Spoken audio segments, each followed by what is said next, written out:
Ron DeSantis has shown up visiting all the counties now. Will the voters show up for him? Iowa's winter weather blast is threatening the turnout for tonight's caucus. Sub-zero temperatures creating some challenges. Much of that has to do with making travel difficult. The wind chills also could get as low as -35, -45 in some parts. Oh boy, that bites, right? Joining us now from Iowa, some hardy residents preparing to cast their vote and take part in this important process. Keven Arrowsmith, Shirley Burgess, and Jasmyn Jordan. Thanks to each of you for your time, for your motivation to be part of this process, as I said. I want to talk about the cold, and Shirley, I'll start with you. Is that a factor for you tonight in getting to your caucus location? You know, it's not, as you already heard. It's just part of living here in Iowa. If it was an ice storm, it would be a different conversation. But the fact that it's cold, in fact, it really is bitterly cold. It's a non-issue. You just dress for it. That's right. You prepare for it. You embrace the weather. Keven, how about you? How far do you have to travel for your polling location or for your caucus location? I'm one of the fortunate ones. I think we're within 3 to 4 blocks of our caucus location. So I'm working with a bunch of volunteers to make sure everything's ready to go for the voters when they arrive, hopefully around 5:45. And then they'll get ready to go and get things ready to go at around 7 o'clock. Yeah, sounds good. That's how this works. Jasmyn, you're 20 years old. Will this be the first time that you take part in a caucus event?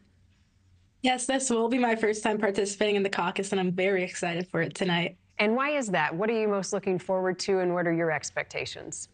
Yes, I'm most looking forward to getting our country to what it used to be. It has just continued to be destroyed more and more every day.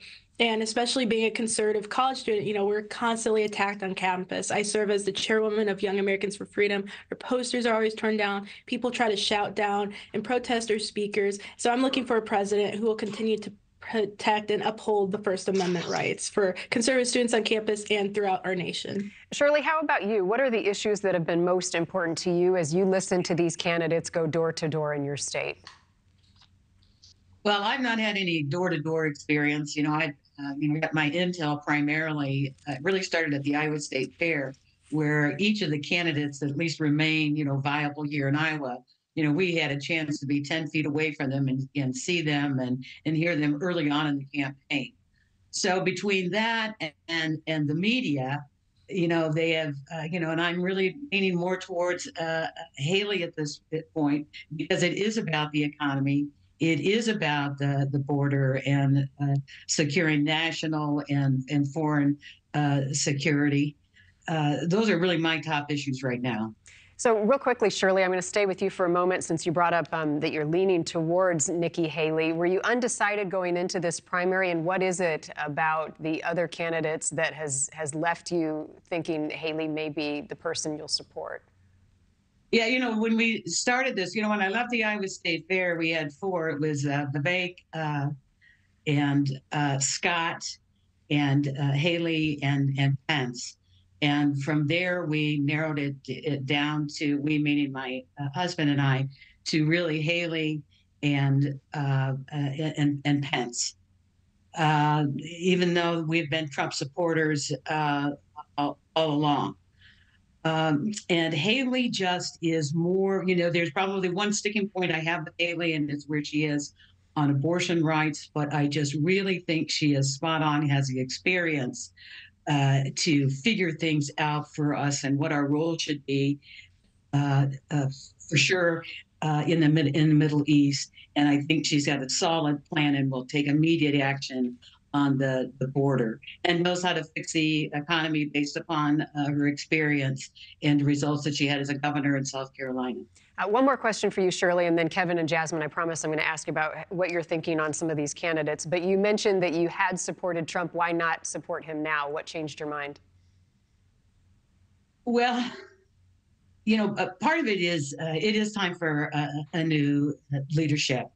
And it really has nothing to do about age, but it does have to do with the baggage that he does carry with him. I would have to be naive if I would say that. I don't think he's going to win the caucus. That would mean that I would say that absolutely every single poll that is out there is wrong.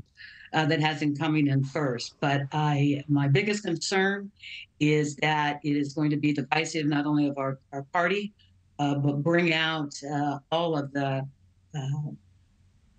fringes because there's such animosity towards him as a candidate, and we'd end up with a Biden administration.